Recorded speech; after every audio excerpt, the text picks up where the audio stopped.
विद्यार्थी मित्रों नमस्कार। ओम शांति। चैप्टर नंबर 6 जैविक क्रियाओं।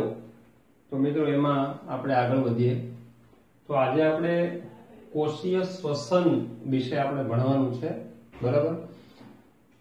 तो कोषीय श्वसन क्यां थाय, शा माटे कोषीय श्वसन अने एना प्रकारो क्या क्या छे, बराबर। तो एना विषय आपणे विगतवार आज भणवाना। तो मित्रों कोषीय श्वसन छे કે જે ખાદ્ય પદાર્થો આપણે જે ખોરાક ખાઈએ છીએ એનું અંતઃગ્રહણ છે પોષણ માટે થાય છે। આપણે જે કંઈ શરીરની અંદર ખોરાક ખાઈએ છીએ અંતઃગ્રહણની ક્રિયા થાય છે। એ અંતઃગ્રહણ શા માટે? પોષણ માટે, કે આપણા શરીરને જરૂરી ઘટકો મળી રહે છે, જે તત્વો જરૂરી છે, બરાબર, એ બધા જ તત્વો મળી રહે એટલા માટે પોષણ માટે આપણે ખાદ્ય પદાર્થોને ગ્રહણ કરીએ છીએ। હવે કોષ તેમનો ઉપયોગ, તેમનો એટલે જે અંતઃગ્રહણથી જે આપણને પોષણ મળે છે, પોષક તત્વો મળે છે, જે ખોરાકના કણો પ્રાપ્ત થાય છે, એનો ઉપયોગ વિવિધ જૈવિક ક્રિયાઓ માટે ઉર્જા પ્રાપ્ત કરવા માટે કરવામાં આવે છે। તો સ્વાભાવિક છે ખોરાકનો ઉપયોગ આપણે ક્યાં કરીએ છીએ? આપણે શરીરમાં થતી વિવિધ દેહધાર્મિક ક્રિયાઓના નિયંત્રણ માટે, બરાબર। જૈવિક ક્રિયાઓ છે એમાં જે ઉર્જાની જરૂર છે એ ઉર્જા પ્રાપ્ત કરવા માટે આપણે ખોરાકનો ઉપયોગ કરીએ છીએ। હવે કોષીય શ્વસનની વ્યાખ્યા શું થાય? તો કે ખાદ્ય પદાર્થોનું સંપૂર્ણ કે અપૂર્ણ વિઘટન કરી અને એમાંથી ઉર્જા પ્રાપ્ત કરવાની ક્રિયાને શું કહેવાય? કોષીય શ્વસન। જે ખોરાક આપણે લીધો છે એ ખોરાકનું કાં તો સંપૂર્ણ અથવા તો અપૂર્ણ વિઘટન કરી અને એમાંથી ઉર્જા છે પ્રાપ્ત કરવાની ક્રિયા છે અને કોષીય શ્વસન કહેવામાં આવે છે। કેટલાક સજીવો કોષીય શ્વસનમાં ઓક્સિજનનો ઉપયોગ કરે છે અને ગ્લુકોઝને સંપૂર્ણ CO2 અને H2O માં વિઘટિત કરે છે। મતલબ કે ટૂંકમાં કેવું હોય તો કેટલાક સજીવો ઓક્સિજનની હાજરીમાં શ્વસનની ક્રિયા કરે છે, વિઘટનની ક્રિયા કરે છે, જેને મિત્રો આપણે શું કહીએ છીએ? જારક શ્વસન। જ્યારે કેટલાક સજીવો ઓક્સિજનનો ઉપયોગ કરતા નથી એને કહેવામાં આવે છે અજારક શ્વસન।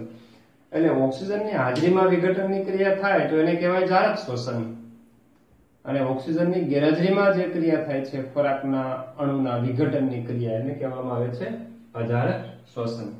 તો મિત્રો બે પરિપથ થયા કોષીય શ્વસનના, બે અલગ પરિપથ દ્વારા કોષીય શ્વસન થાય, એક જારક અને અજારક। તો પહેલા આપણે જોઈશું જારક શ્વસન। તો હમણાં જ આપણે વાત કરી કે ભાઈ જારક શ્વસન છે ઓક્સિજનની હાજરીમાં થાય, બરાબર। હવે જે ગ્લુકોઝના અણુ છે તો ગ્લુકોઝનો એક અણુ હોય એમાં કાર્બન 6 હોય, બરાબર। ગ્લુકોઝ આપણે જાણીએ છીએ C6H12O6 આ ગ્લુકોઝનું અણુસૂત્ર છે, બરાબર। તો ગ્લુકોઝમાં કાર્બનની સંખ્યા કેટલી છે? 6। તો 6 કાર્બન વાળા અણુનું 3 કાર્બન વાળા અણુ પાયરુવેટમાં વિઘટન થાય છે, એટલે ગ્લુકોઝનું રૂપાંતર શેમાં થાય? પાયરુવેટ। પાયરુવેટ એટલે પાયરુવિક એસિડ પણ કહેવાય, બરાબર। તો પાયરુવિક એસિડમાં કાર્બન કેટલા હોય? 3 હોય। આ ક્રિયા કોષ રસમાં થાય, ત્યારબાદ આ પાયરુવેટ 3 કાર્બન વાળા જે પાયરુવેટ છે એ કણાભ સૂત્રમાં ઓક્સિજનની હાજરીમાં વિઘટિત થઈ અને અંતિમ નિપજ CO2 પાણી અને ઉર્જા આપે છે। તો મિત્રો હવે આ સમગ્ર પ્રક્રિયા છે, આ સમગ્ર વર્ણન છે અને આપણે એક સૂત્ર દ્વારા સમજવું છે। કેવા શું માંગે છે કે જારક શ્વસન ઓક્સિજનની હાજરીમાં થાય, બરાબર। ગ્લુકોઝ હોય એ ગ્લુકોઝનું અણુનું વિઘટન થાય એટલે એમાંથી પાયરુવિક એસિડ બને।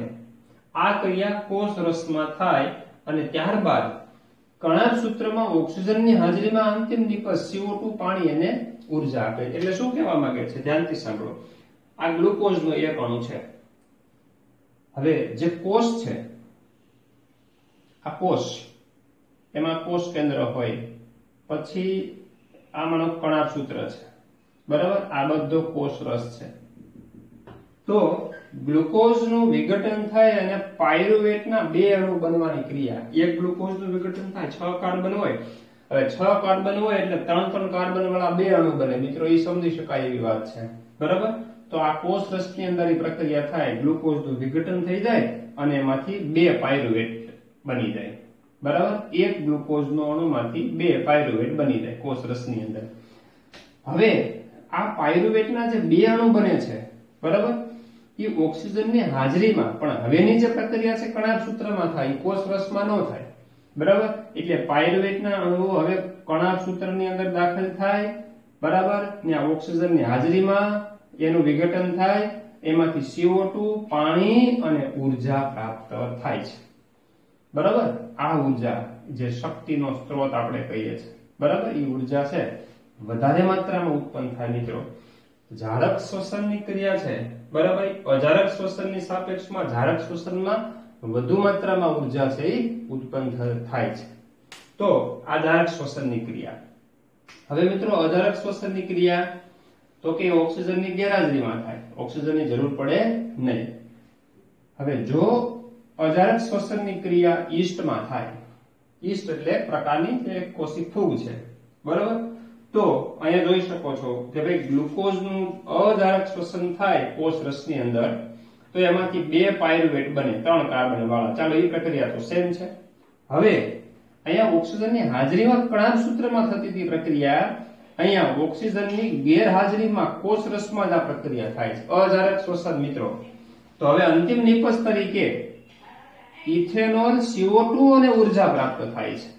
જ્યારે જારક શ્વસનની ક્રિયામાં CO2 પાણી અને ઉર્જા પ્રાપ્ત થાય છે, જ્યારે ઈસ્ટની અંદર પાયરુવેટનો કોષ રસમાં ઓક્સિજનની ગેરહાજરીમાં પ્રક્રિયા થાય, ત્યારે ઇથેનોલ, CO2 અને ઉર્જા પ્રાપ્ત થાય છે.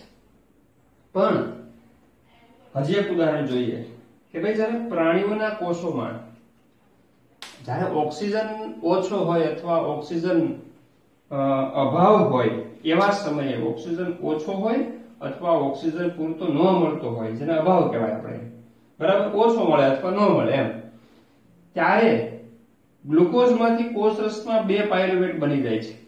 ઓક્સિજનની ગેરહાજરી, સ્નાયુ કોષની અંદર મિત્રો લેક્ટિક એસિડ અને ઉર્જા ઉત્પન્ન થાય છે.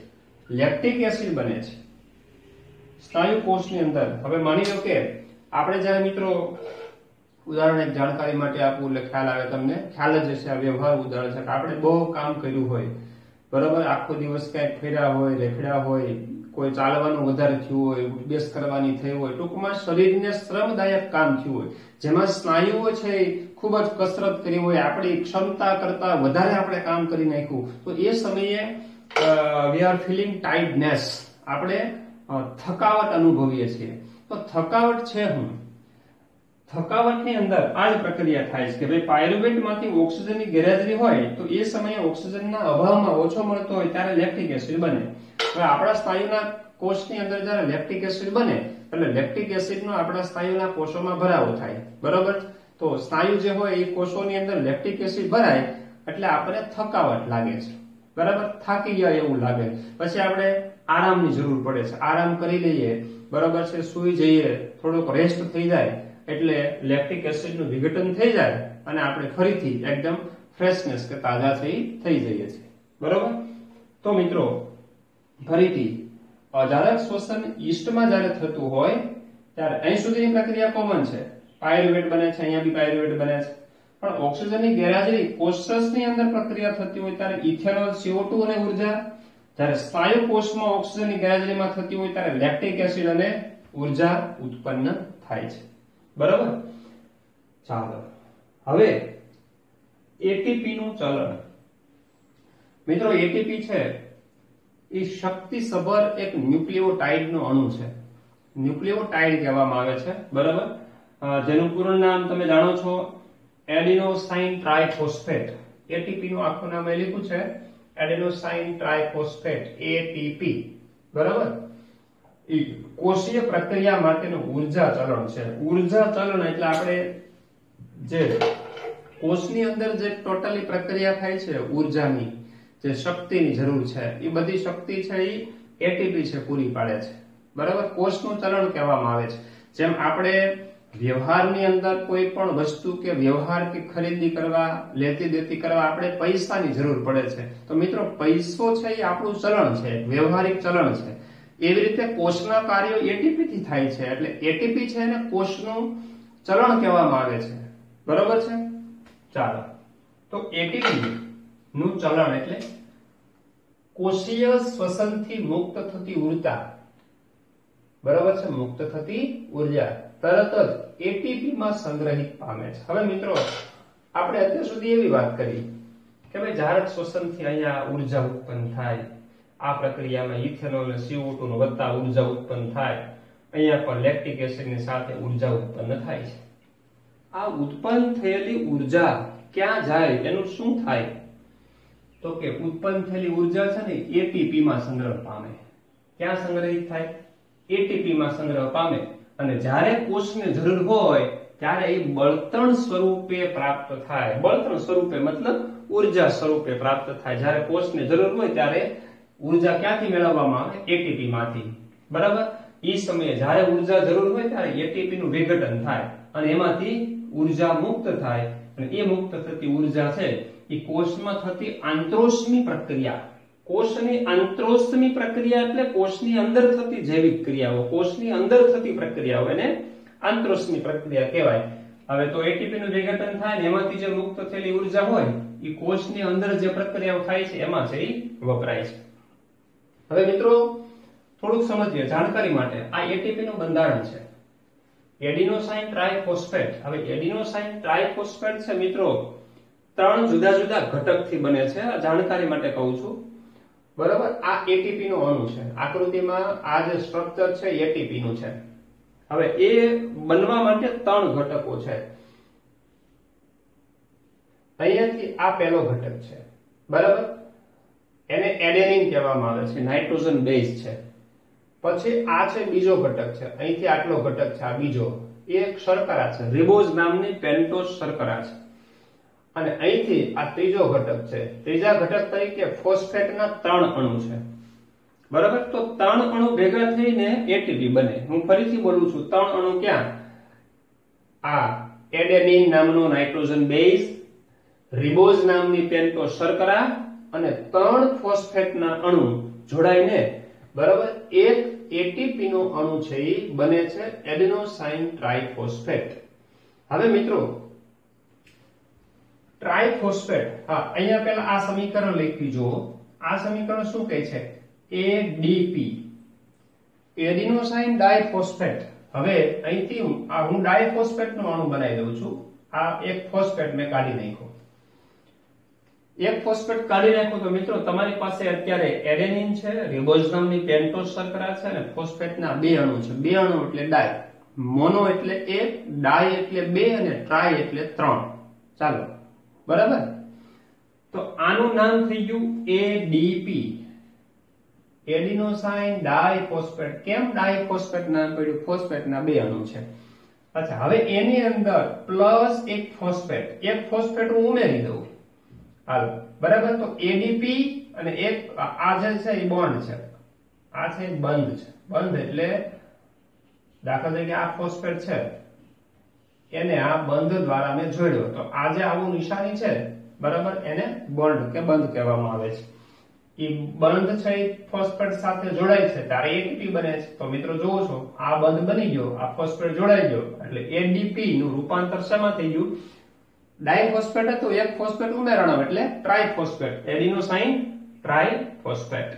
આ એવી રીતે હવે વિચારો, હું આ 2 ફોસ્ફેટના અણુને દૂર કરું તો મિત્રો હવે વિચારો, આને શું કહી શકાય? Adenosine monophosphate. એક ફોસ્ફેટ વધારું, 2 થયા એડિનોસાઇન ડાઇફોસ્ફેટ, ઓર એક વધ્યો, 3 થયા એડિનોસાઇન ટ્રાઇફોસ્ફેટ. ચાલો, ક્લિયર? હવે પાણીના ઉપયોગથી જ્યારે એટીપી માં ફોસ્ફેટની સંલગ્નતા તૂટે ત્યારે 30.5 કિલોજૂલ પ્રતિ મોલ જેટલી ઉર્જા મુક્ત થાય છે. એટલે એ શું કહેવા માંગે છે મિત્રો? પાણીના ઉપયોગથી એટલે જ્યારે એટીપી નું વિભાજન થાય, વિઘટન થાય, બરાબર, આ બંધ છે એ તૂટે, જ્યારે ઉર્જાની જરૂરિયાત હોય ત્યારે આ બંધ છે એ તૂટે મિત્રો. પાયરોફોસ્ફેટ બંધ કહેવાય, બરાબર? આ ફોસ્ફેટ ફોસ્ફેટ વચ્ચે જે બંધ છે, આ એક બંધ અને એક આ બંધ. તો એટીપી ની ઉર્જા આપણે એમ કીધું કે ભાઈ એટીપી માં સંગ્રહ પામે ઉર્જા, કોષીય શ્વસનથી મુક્ત થતી ઉર્જા એટીપી માં સંગ્રહિત થાય. પણ એટીપી માં ક્યાં સંગ્રહિત થાય? તો તો મિત્રો એના ફોસ્ફેટ બંધની અંદર સંગ્રહિત થાય. આ ફોસ્ફેટ બંધ છે એ શક્તિશાળી છે, જેને પાયરોફોસ્ફેટ બંધ કહેવામાં આવે છે. બરાબર, આ બંધ તૂટે, જળ વિભાજન થાય એટલે એમાંથી ઉર્જા મુક્ત થાય. વધુ ઉર્જાની જરૂર હોય તો બીજો બંધ પણ તૂટે અને ઉર્જા મુક્ત થાય. કેટલી? સંલગ્નતા તૂટે એટલે ક્યાંનું તૂટે? જ્યારે 30.5 કિલો જૂલ પ્રતિ મોલ જેટલી ઉર્જા મુક્ત થાય, જે ઉર્જા કાર્ય માટે વાપરવામાં આવે છે. એટલે એટીપી છે અને કોષનું ચલણ કહેવામાં આવે છે. બરાબર મિત્રો, વિચારી શકાય. બરાબર, એક એડવાન્સ માંથી કે આમાંથી જ ફેરવીને જો પ્રશ્ન પૂછવો હોય તો વિચારી શકાય કે કારણ આપો. એટીપી ને કોષનું શક્તિ ચલણ કહેવામાં આવે છે. બરાબર છે, એટીપી ને કોષનું ચલણ કહેવામાં આવે છે. કારણ કે એટીપી છે, બરાબર, જ્યારે કોષીય શ્વસનની ક્રિયા થાય છે ત્યારે મુક્ત થતી ઉર્જા એ એટીપી માં સંશ્લેષણ પામે છે, જે અન્ય પ્રક્રિયાઓ માટે બળતણ સ્વરૂપે પ્રાપ્ત થાય છે. કયા સંગ્રહ થાય છે? તો કે એટીપી ના જે ફોસ્ફેટ બંધ છે એમાં સંગ્રહિત ઉર્જા, જ્યારે કોષીય પ્રક્રિયા માટે ઉર્જાની જરૂર હોય ત્યારે આ ફોસ્ફેટ વચ્ચેનો બંધ છે એ તૂટે છે. એટલે કે એટીપી માં જ્યારે ફોસ્ફેટની સંલગ્નતા તૂટે છે ત્યારે એમાંથી ઉર્જા મુક્ત થાય છે. આ મુક્ત થતી ઉર્જા, બરાબર, કોષોના વિવિધ કાર્યો માટે ઉપયોગમાં લેવાય છે. તેથી કહી શકાય કે એટીપી છે કોષનું ચલણ છે. બરાબર, તો આ રીતે જવાબ એનો બનાવી શકાય. ત્યારબાદ મિત્રો વનસ્પતિમાં શ્વસનની ક્રિયા જોઈએ. હવે મિત્રો આપણે વનસ્પતિમાં શ્વસન પહેલા જોઈએ, પછી પ્રાણીઓમાં શ્વસનની ક્રિયા જોવાની છે.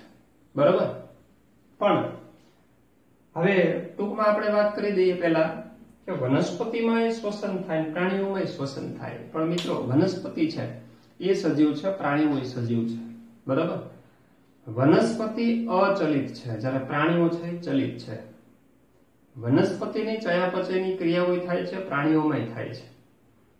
પણ મિત્રો વનસ્પતિ સ્થાયી જીવન ગાળે છે, અચલિત છે, એટલે એમાં જે ચયાપચયની ક્રિયાઓ થાય છે પ્રાણીઓની સાપેક્ષમાં ધીમી થાય છે, ઓછી થાય છે. એટલે એમાં શ્વસનની ક્રિયાનો દર O2 CO2 ની આપલે, બરાબર છે, એ ધીમા દરે થાય છે. કોની સાપેક્ષમાં? પ્રાણીઓની સાપેક્ષમાં. બરાબર, ચાલો જોઈએ. વનસ્પતિમાં વાત વિનિમય એટલે વાયુઓની આપલે, O2 CO2 ની આપલે કોના દ્વારા થાય મિત્રો? જાણો છો, વાયુરંધ્ર. આપણે રચના ભણી ગયા. બરાબર, વાયુરંધ્ર દ્વારા થાય છે. O2 અને CO2 ની આપલે કઈ ક્રિયા દ્વારા થાય છે? સાદા પ્રસરણ દ્વારા. બરાબર, હવા અંદર બહાર જઈ શકે છે. સાદા પ્રસરણની ક્રિયાથી વાયુરંધ્રની અંદર O2 CO2 ની આપલે થાય, એટલે કે હવા છે એ અંદર બહાર જઈ શકે છે. બરાબર, પછીનું વાક્ય છે પ્રસરણની દિશા પર્યાવરણની અવસ્થા અને વનસ્પતિની આવશ્યકતા પર છે. પર્યાવરણની અવસ્થા એટલે વાતાવરણમાં O2 CO2 નું પ્રમાણ કેટલું છે, વનસ્પતિને ઓક્સિજનની જરૂરિયાત છે વધારે, CO2 ની જરૂરિયાત છે.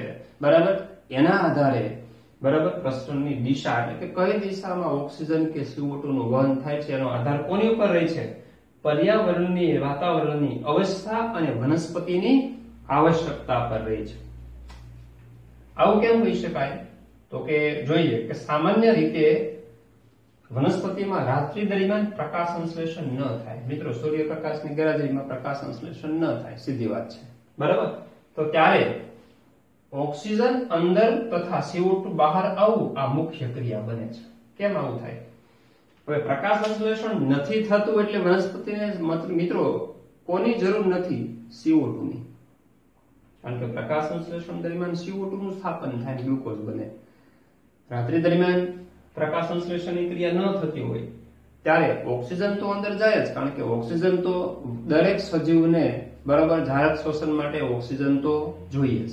બરાબર, તો ઓક્સિજન અંદર તથા CO2 બહાર આવવું આ મુખ્ય ક્રિયા બને છે. ચાલો પછી હવે દિવસ દરમિયાન બનેલ CO2 પ્રકાશ સંશ્લેષણમાં વપરાઈ જાય છે. માનો કે દિવસે વનસ્પતિની અંદર પ્રકાશ સંશ્લેષણ થતું હોય, કારણ કે સૂર્યપ્રકાશ હોય.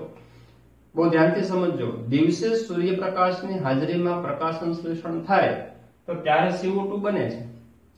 ત્યારે જે CO2 બને છે મિત્રો એ ગ્લુકોઝ બનાવવા માટે વપરાઈ જાય છે. પ્રકાશ સંશ્લેષણની ક્રિયામાં CO2 વપરાઈ જાય છે કારણ કે CO2 માંથી શું બને છે? ગ્લુકોઝ બને છે. બરાબર? તો CO2 પ્રકાશ સંશ્લેષણમાં વપરાઈ જાય તેથી CO2 મુક્ત થતો નથી, પણ આ સમયે CO2 નું અંદર દાખલ થવું તથા ઓક્સિજનનું મુક્ત થવું એ મુખ્ય ઘટના છે. અને એ સમયે CO2 કોષની અંદર દાખલ થાય અને ઓક્સિજન મુક્ત થાય છે. ખ્યાલ આવી ગયો મિત્રો? ફરીથી અગત્યના પોઈન્ટ 2, રાત્રિ દરમિયાન પ્રકાશ સંશ્લેષણ ન થતું હોય ત્યારે ઓક્સિજન અંદર દાખલ થાય અને CO2 બહાર આવે, કારણ કે રાત્રિ દરમિયાન CO2 વપરાવાનું ન હોય પણ ધારક શોષણથી CO2 બને તો ખરો જ. એટલે ધારક શોષણમાં ઓક્સિજન શ્વસનની ક્રિયામાં વપરાતો હોય. બરાબર? CO2 ઉત્પન્ન થાય એટલે રાત્રે CO2 વપરાય નહીં એટલે છોડી દે છે. દિવસ દરમિયાન શું થાય છે? CO2 પ્રકાશ સંશ્લેષણમાં વપરાઈ જાય. બરાબર? ઓક્સિજન ગ્રહણ થાય શ્વસન માટે, પ્રકાશ સંશ્લેષણમાં CO2 ઉત્પન્ન થાય, CO2 વપરાઈ જાય છે. બરાબર? અને એ દરમિયાન મુક્ત થતો ઓક્સિજન છે એ મુખ્ય ઘટના બને છે. મતલબ ઓક્સિજન મુક્ત થવાની ક્રિયા અને CO2 અંદર દાખલ થવાની ક્રિયા, બરાબર, એ મુખ્ય ઘટના બને છે. ચાલો ત્યારબાદ છેલ્લો પોઈન્ટ, મૂળમાં મૂળ રોમ હોય છે. વનસ્પતિનું જે મૂળ હોય મિત્રો, આ વનસ્પતિનું મૂળ તંત્ર છે. બરાબર? તો આ મૂળની અંદર આવા સૂક્ષ્મ તંતુ જેવા મૂળ રોમ હોય છે. આ મૂળ હોય એના આવા સૂક્ષ્મ પાતળા મૂળ રોમ હોય છે. એ પાણીનું શોષણ કરવા માટે હોય છે. બરાબર? એની અંદર વાત વિનિમય, એના કોષો દ્વારા વાત વિનિમય, વાયુઓની આપલે થઈ થાય છે. પર્ણમાં જાણો છો વાયુરંધ્ર એટલે કે પર્ણરંધ્ર દ્વારા, લીલા કુમળા પ્રકારની અંદર વાયુરંધ્ર દ્વારા, અને કાષ્ઠમય પ્રકાર એટલે મોટું વૃક્ષ થઈ જાય, લીમડો, બાવળ, પીપળો છે વગેરે મોટા વૃક્ષો થઈ જાય પછી એના થડ કેવા થઈ જાય? જાડા થઈ જાય. એની છાલ કેવી થઈ જાય? કાષ્ઠમય, લાકડા જેવી કઠણ ખરબચડી થઈ જાય.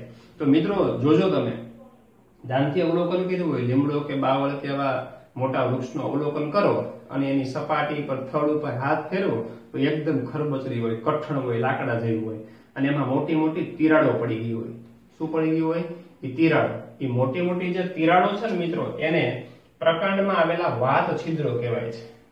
તો મિત્રો વાત છિદ્રો દ્વારા CO2 ની આપલે થાય પ્રકાંડની અંદર. બરાબર? પર્ણમાં કોના દ્વારા થાય? પર્ણરંધ્ર દ્વારા. બરાબર? પછી કુમળું જે પ્રકાંડ હોય ને એમાં વાયુરંધ્ર હોય, પણ કાષ્ઠમય હોય, એકદમ મોટું થઈ જાય, વૃદ્ધ મતલબ વૃક્ષ થઈ જાય અને છાલ ખરબચડી હોય, એમાં વાત છિદ્રો પડે છે, મતલબ તિરાડો પડી જાય છે. એના દ્વારા, બરાબર, એ વાત વિનિમયની ક્રિયા થતી હોય છે. તો આ વનસ્પતિમાં શ્વસનની ક્રિયા આપણે જોઈએ. હવે નેક્સ્ટ લેક્ચરથી મિત્રો આપણે પ્રાણીઓની શ્વસન ક્રિયા જોઈશું અને માનવ શ્વસન તંત્ર અને માનવના જુદા જુદા તંત્રો વિશેનો અભ્યાસ આપણે ચાલુ કરશું. ઓમ શાંતિ.